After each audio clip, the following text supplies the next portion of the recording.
I felt the hot gumbo slide down my face before I even registered the pain. The burn came second, sharp, immediate, like a slap from God himself. But worse than the heat was the silence that followed. 200 guests, frozen mid-bite, mid-laugh, mid-toast. And then Serafina's voice, cold as January rain.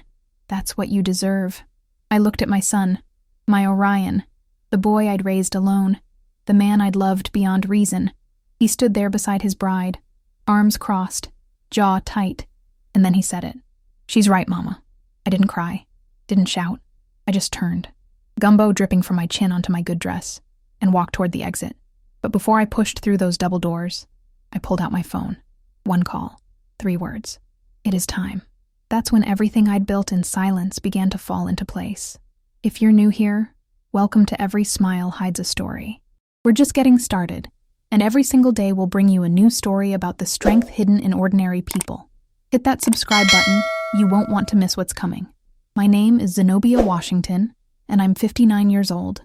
I worked 2 jobs for most of Orion's childhood. Night shifts at the hospital, weekend shifts at the post office. I didn't have time for PTA meetings or fancy birthday parties. I had time for rent, for groceries, for keeping the lights on. And I told myself that was enough, that love could survive in the margins. For years it did. Orion was a good kid, quiet, smart. He got a scholarship to college, and I thought, finally, this is it. This is what it was all for. But then he met Clementina. She was lovely, soft-spoken, kind. I liked her the first time we met. But her family? That was a different story. Serafina, Clementina's mother, looked at me like I was dirt on her shoes. Old money, or at least the performance of it. Big house in the Garden District, charity galas, that kind of thing. The kind of people who measure your worth by your last name. I should have known something was wrong when Orion started pulling away. Fewer calls, shorter visits, and when he did come by, he'd look around my little apartment like he was embarrassed, like I was something to outgrow. The first time I met Serafina, she didn't even shake my hand, just nodded, a tiny dismissive movement of her head. We were at some restaurant in the French Quarter, the kind with cloth napkins and waiters in vests. Orion had set it up. Just a casual dinner, he'd said. But nothing about that night was casual. Serafina ordered for the table without asking what anyone wanted. She talked about her family's history, about the Thibodeau name, about all the important people she knew. And every time I tried to contribute to the conversation, she'd smile, that thin, polite smile, and change the subject. Clementina barely spoke. She just sat there, picking at her food, looking small and uncomfortable. I felt bad for her. I thought maybe we could be allies, 2 women trying to navigate this impossible woman together. I was so naive. I told myself it was just wedding stress, that he'd come back to himself after the big day. I was wrong. The trouble started 3 months before the wedding. I was at Orion's apartment. He'd asked me to drop off some old photo albums for the reception slideshow. He wasn't home yet, but he'd given me a key years ago. I let myself in, set the albums on the kitchen counter, and that's when I saw it. A folder, plain manila, sitting on the dining table. I shouldn't have looked. I know that. But something about the way it was just there, half open, made my stomach turn. Inside were documents, financial records, Clementina's trust fund, her grandfather's estate holdings, and notes. Handwritten notes in Orion's cramped scrawl. Transfer after 6 months. Divorce settlement. Split 60-40. My hands started shaking. I sat down hard in one of his chairs, the vinyl squeaking under me. This wasn't real. This couldn't be real. But it was. I took pictures, every page, my phone camera clicking in the quiet of that apartment, the afternoon light slanting through the blinds like a judgment. And then I kept digging. I found more. Emails between Orion and Serafina, late-night phone logs, texts that made my stomach twist into knots. They weren't just planning to use Clementina for her money. They were planning to ruin her, to take everything she had, leave her with nothing, and disappear into a new life together. My son, and her mother. There were details that made me sick. Plans to forge documents. Ideas about how to manipulate Clementina into signing over access to her accounts. Conversations about where they'd go after it was all done. Paris, maybe, or somewhere in South America where extradition would be difficult. One email from Serafina to Orion said, "She trusts you completely. That makes this almost too easy. And Orion had replied, "I know. Sometimes I almost feel bad. Almost." I sat there for an hour, maybe more, just staring at the screen. The boy I raised, the boy I sacrificed everything for. He was going to destroy an innocent girl. And he was doing it with a woman twice his age, a woman who'd smiled in my face at every family dinner, every wedding planning session, every fake, polite conversation. I wanted to scream. I wanted to call him, to demand answers, to beg him to stop. But I didn't, because I knew if I confronted him, he'd lie. He'd cover his tracks. He'd make me look like the crazy, jealous mother who couldn't let go. He'd probably even convince Clementina that I was trying to sabotage their happiness out of spite. So instead, I made a different choice. I called Clementina's grandfather. His name was August Thibodeau, 83 years old, sharp as a tack, and the only person in that family who'd ever treated me like a human being. We'd talked a few times at dinners, at holiday parties. He was the one who'd built the family's wealth from nothing: shipping, real estate, smart investments. And he loved his granddaughter more than anything in the world. When I told him what I'd found, there was a long silence on the other end of the line. Then he said, "Come to my house. Tonight." I went. His home was old, beautiful in that faded New Orleans way. High ceilings, tall windows, the smell of cigars and old wood.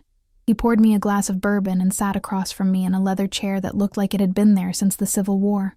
"Show me," he said. I did. Every picture, every email, every text. He didn't say a word until I was finished. Then he leaned back, closed his eyes, and let out a long, slow breath.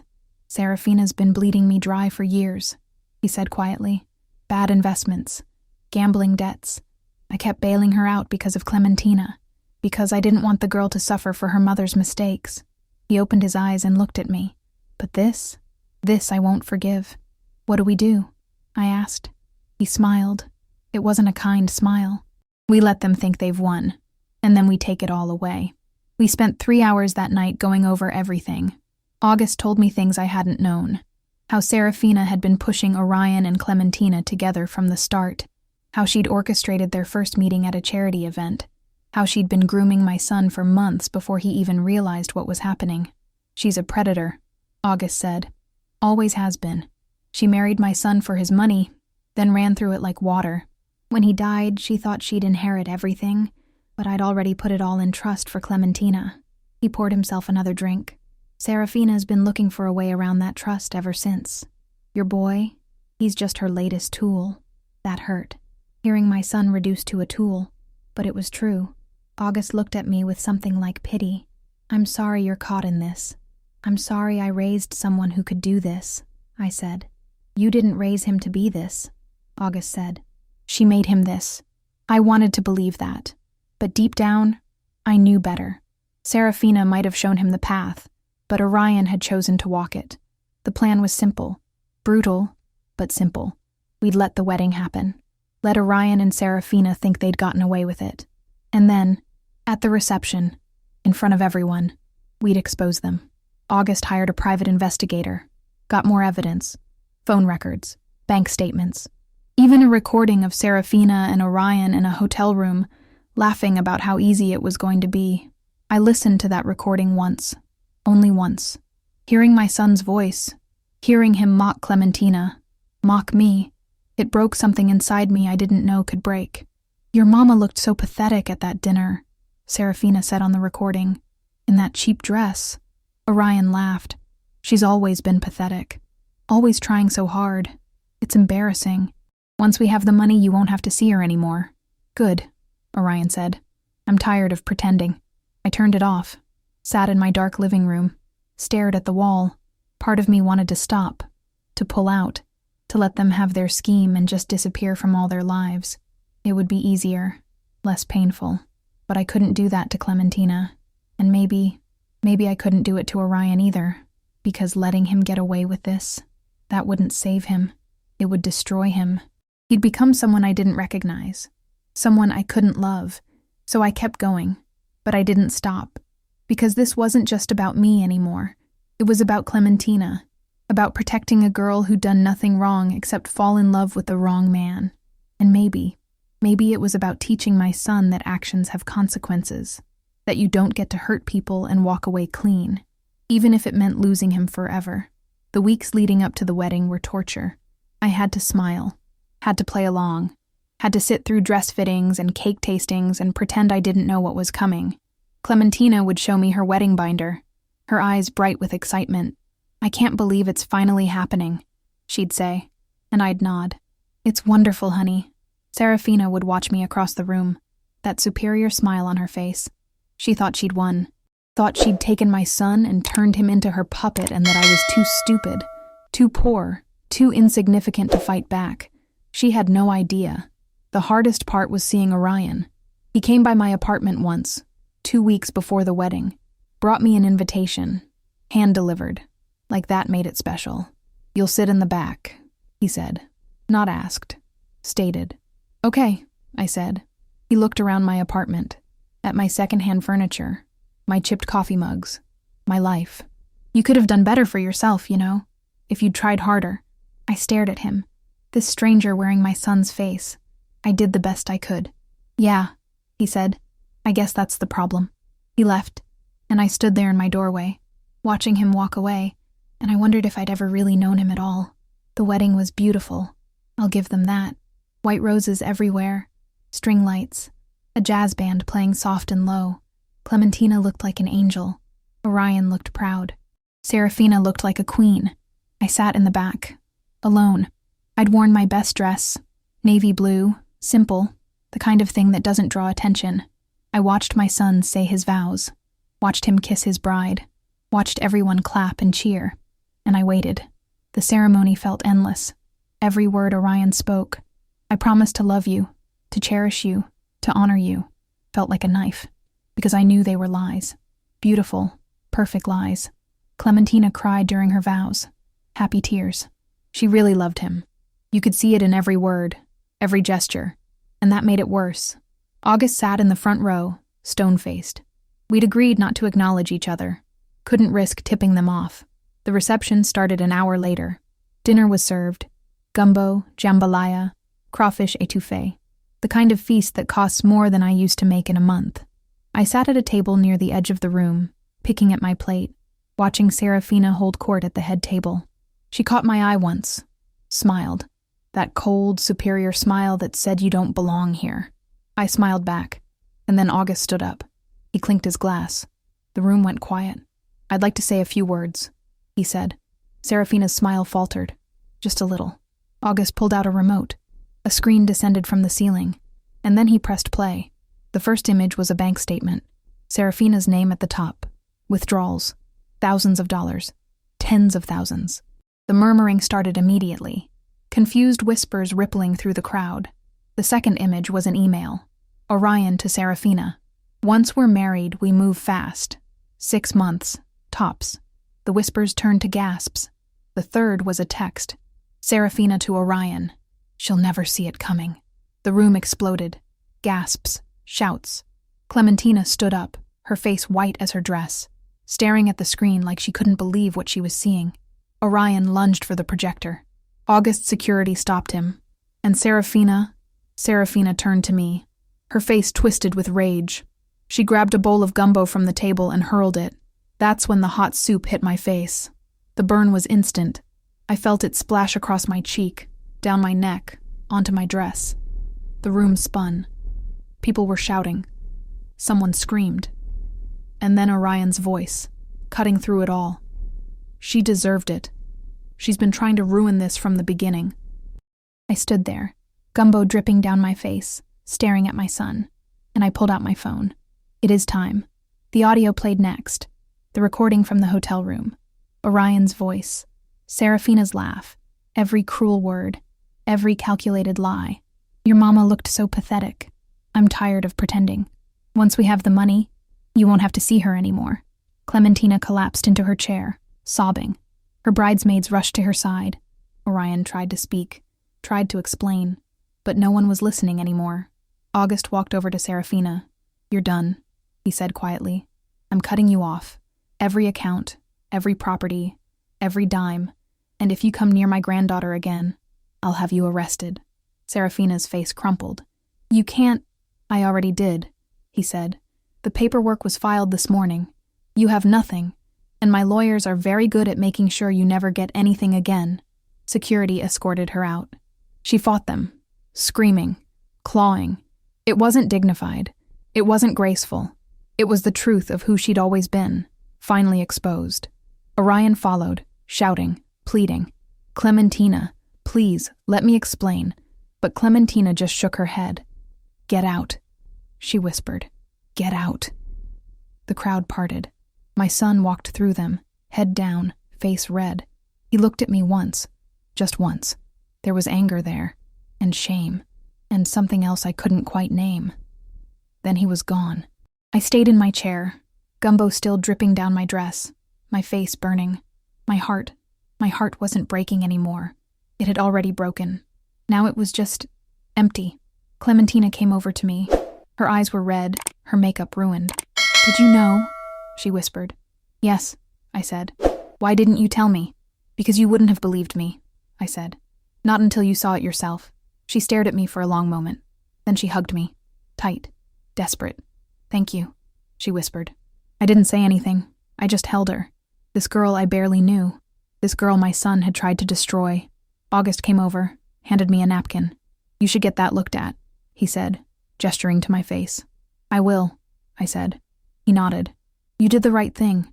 I wasn't sure about that, but I nodded anyway. I didn't hear from Orion for 2 years. No calls, no texts, no apologies. At first I waited. Every time my phone rang, my heart would jump. But it was never him. It was work, or a telemarketer, or someone asking for donations. After 6 months, I stopped waiting. I moved on, or I tried to. I kept working, kept living. I got a cat, a scraggly orange thing I named Ella. She kept me company on the long nights when the silence got too heavy. Clementina visited sometimes. She'd rebuilt her life, went back to school, started a nonprofit for victims of financial abuse. She told me once that what I did saved her, that she didn't know how to thank me. I told her she didn't have to, but the truth is, I wasn't sure I'd done the right thing. I'd saved her, yes, but I'd lost my son. And some days, most days, that loss felt like a wound that wouldn't close. I'd lie awake at night, replaying everything, wondering if I could have handled it differently, if I could have pulled him aside quietly, if I could have given him a chance to make it right on his own. But then I'd remember the recording, the cruelty in his voice, the way he'd laughed when Serafina mocked me, and I'd know. I'd made the only choice I could make. People at work noticed I was different, quieter. One of the nurses asked me once if I was okay. "I'm fine," I said. She didn't believe me, but she didn't push. I started going to church again. Not for God, really, just for the silence, for the space to sit and think and breathe. The pastor never asked me what was wrong. Just let me be. That helped more than anything. Then, one afternoon, there was a knock at my door. I opened it. Orion stood there, thinner, older, his eyes red like he'd been crying. "Mama," he said. I didn't move, didn't speak. "I'm sorry," he said. His voice cracked. "I'm so sorry. For everything. For what I did. For what I said. For..." He stopped, covered his face with his hands. I don't know how to make it right. I stood there, looking at him. My boy. My son. The child I'd given everything for. And I realized something. I didn't need him to make it right. I needed him to be better. "Come in," I said. We sat at my kitchen table. Ella jumped into his lap and he looked surprised. "You got a cat?" "I did." He petted her awkwardly. "What's her name?" "Ella." He nodded. Didn't say anything for a long time. Just sat there, stroking the cat's fur. "I've been in therapy," he said finally. "For a year now, trying to figure out how I became that person." "And?" I said. "I still don't know," he said. "But I'm trying. I got a job. Nothing special. Construction work. It's honest. And I'm paying Clementina back, every cent I can." "That's good," I said. "It's not enough," he said. "I know it's not enough, but it's something." I poured him a cup of coffee. My hands shook a little. "What do you want from me, Orion?" He looked up. "I don't know. Forgiveness, maybe. Or just, I don't know. To hear your voice again." I sat down across from him. "I can't forgive you yet," I said. "Maybe someday, but not yet." He nodded. "I understand. But I'm glad you're trying," I said. I'm glad you're working on yourself. It's hard, he said. Every day is hard. Good, I said. It should be. He flinched, but he didn't argue. We talked for 2 hours. About his choices, about mine, about Serafina. She'd disappeared, apparently. Left the state. No one knew where she went. About Clementina. She was doing well. Really well. And about us. About how we'd been broken. And how maybe slowly we could start to heal. When he left, he hugged me. Thank you for letting me in. Don't make me regret it, I said. I won't, he said. I promise. I watched him walk down the hallway, and for the first time in 2 years I felt something other than emptiness. Hope. Small. Fragile. But there. We didn't fix everything that day. We didn't fix everything that year. But we started. We talked. Really talked. About his choices. About mine. About how love, real love, isn't about control or dependence. It's about letting people make their own mistakes and letting them face the consequences. Orion's working now. A regular job. Nothing fancy. He's paying back the people he hurt, bit by bit. And he's in therapy, learning how to be the kind of man he should have been all along. He comes by once a week now, brings groceries sometimes, fixes things around my apartment. We don't talk about the wedding much. We don't need to. It's there, between us, always, but we're learning to live with it. Last month, he brought someone with him, a woman named Teresa. Quiet, kind, works at a library. They met at a community center where he volunteers. I wanted you to meet her, he said. We had coffee, talked. She was good for him. I could see it. She didn't let him hide, didn't let him make excuses, and he didn't try to. After she left, Orion looked at me. Do you like her? I do, I said. Good, he said, because she's important to me, and you're important to me, and I need those two things to fit together. I smiled. They will. I'm proud of him, not for who he was, but for who he's trying to become. And me? I'm still here, still working, still living in my little apartment with Ella the cat, but I'm not empty anymore, because I learned something that night, something I didn't expect. Sometimes the strongest thing a mother can do is let go, not because she doesn't love her child, but because she loves him enough to let him face the truth, even if it hurts, even if it costs her everything. That's the kind of love that changes people. That's the kind of love that lasts. Clementina came by last week, brought me flowers. I'm getting married, she said. Really? I said. Who's the lucky person? His name is Marcus. He's a teacher. We met at the nonprofit. She smiled. He's nothing like Orion. He's kind and honest, and he loves me for me. I'm happy for you, I said. I want you there, she said, at the wedding. Front row. I started to say something, but she stopped me. You saved my life, Zenobia. You gave up your son to protect me. The least I can do is give you a seat at my table. I cried. I'm not ashamed to admit it. I cried, and she held me. And for the first time in a long time, I felt like maybe, just maybe, everything had been worth it. If this story moved you, I hope you'll share it. Not because it's easy, but because it's real. Because sometimes the hardest thing we do is also the most important. And because there are people out there who need to know that choosing what's right, even when it breaks your heart, is never the wrong choice. Subscribe if you haven't already. Every day we're bringing you stories about real people, real struggles, and the hidden strength that lives in all of us. These stories matter, and I think you'll want to be here for what comes next. Thank you for listening. Thank you for being here. And remember, every smile hides a story, but so does every tear. And sometimes those stories are the ones that change everything.